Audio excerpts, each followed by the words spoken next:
Do you own your own business and you're planning on buying a property this year?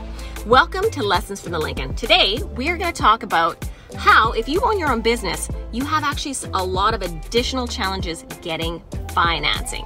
Even if you've got a great paying business, investments, and you might still get declined for a mortgage. So let me tell you why.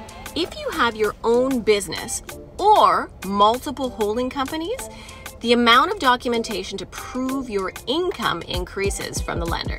If you have partners, this further complicates your file. In many cases with small businesses, less income is claimed to keep your tax burden low.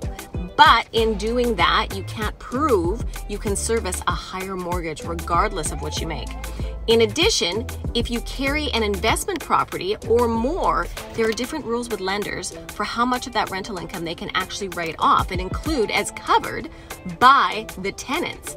If they can't write it off, then guess what? You have to prove that you have enough income to cover those rentals, including the cost of servicing the mortgage you are about to apply for.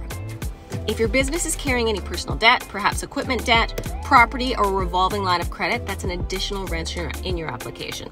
So as a small business owner, be prepared to have to produce a lot of documentation.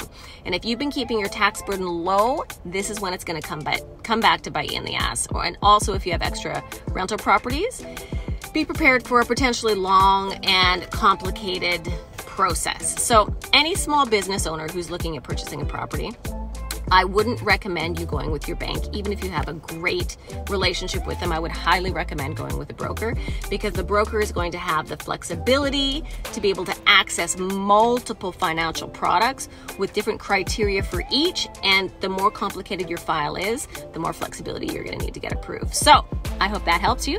And if you have any questions, of course, you can DM me anytime.